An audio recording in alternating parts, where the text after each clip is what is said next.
¿Qué está pasando en México?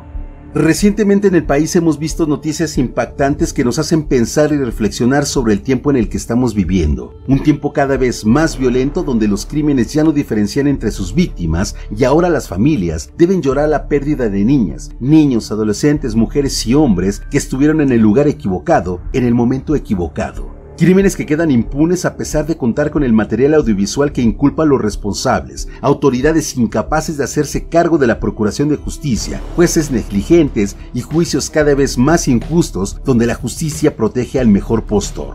Asociaciones que con la buena intención de proteger los derechos de los victimarios terminan por convertirlos en víctimas para dejarlos en libertad premiándolos en lugar de condenarlos. Nombres como el de Gonzalo, que por grabar a los delincuentes que intentaron extorsionarlos a él y a su padre, perdió la vida en manos de un cobarde que por la frustración de no poder llevar a cabo su acto, disparó sin pensar en el daño que pudiera hacerle. También el nombre de Paola Bañuelos, que al salir de una reunión tomó un taxi de la aplicación Didi para llegar segura a casa, pero nunca más volvió, y el conductor, a pesar de que toda su información se encuentra en la plataforma, actuó sin medir las consecuencias. No olvidemos el caso de la pequeña Fátima, que fue sustraída para cumplir los deseos de una persona enferma que sin contemplar el dolor le arrebató la vida como si el bien y el mal no existieran. Devani Escobar, Ingrid Escamilla, el monstruo de Toluca, el caníbal de la Guerrero, la Mataviejitas, el Coqueto, Francisco Robledo, Jorge Antonio Inestra, el caníbal de Iztapalapa, Venus María Valadez Ponce,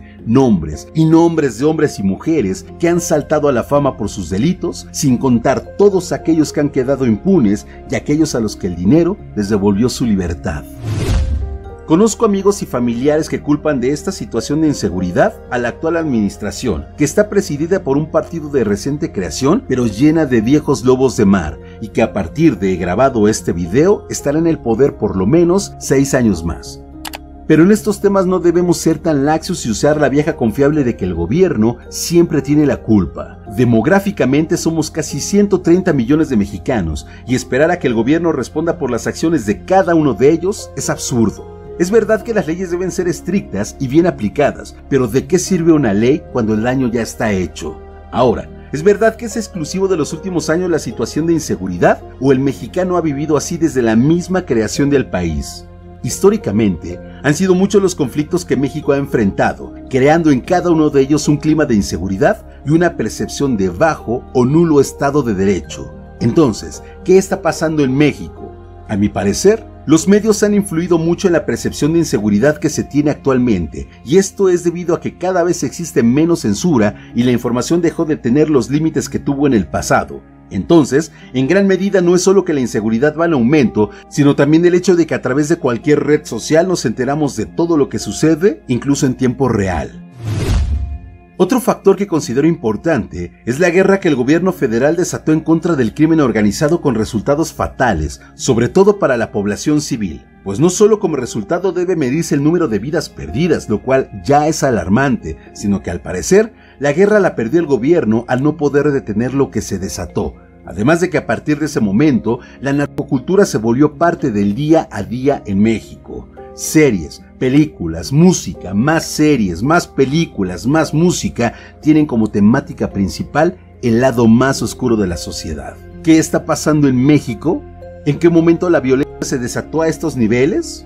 La apología a la violencia se ve reflejada en todos los estratos sociales y en todas las edades, en el arte, en la educación, en la cultura y en el hecho de que la delincuencia ha dejado de practicarse por necesidad y se ha vuelto una moda, una escuela. Parece que la cárcel da el grado a los pupilos que religiosamente sigue las indicaciones de sus mentores para ser los mejores asaltantes, los mejores homicidas o secuestradores, esos mismos que al salir de sus casas piden la bendición para despojar de sus bienes a las inocentes víctimas que se cruzan por su camino. Por eso, la sociedad debe entender que el inicio de muchos de esos comportamientos comienza en casa. Y va a sonar muy trillado, pero la educación es fundamental, y debo dejar claro que no es lo mismo educación que ir a la escuela. Es entendible que un enorme sector de la sociedad no tiene acceso a la escuela, pero eso no significa que su camino sea la delincuencia. Pero si en casa y desde pequeños crecen rodeados de objetos, lenguaje, comportamientos, acciones y un medio violento en general, crecerán viendo la violencia como una salida válida y sencilla, o crecerán sin poder identificar lo que la sociedad entiende como violento, siendo incapaces de poner límites o de diferenciar lo que es bueno de lo que es malo, culpando de todo a mamá o a papá por no estar, a la sociedad por fallar, al maestro por reprobar o al gobierno por no reparar, pero siempre eludiendo la propia responsabilidad. Lo que le pasa a México es que vive en una sociedad históricamente desmoronada, una sociedad individualista que no es capaz de pensar en los demás, que no es capaz de empatizar. Si el vecino compra carro nuevo, el envidioso se lo raya. Si mi amigo tiene un buen trabajo, lo critico enumerando todos sus errores. Si alguien logra algo importante, lo minimizo diciendo que lo puedo hacer mejor o que conozco a alguien que lo puede hacer mejor.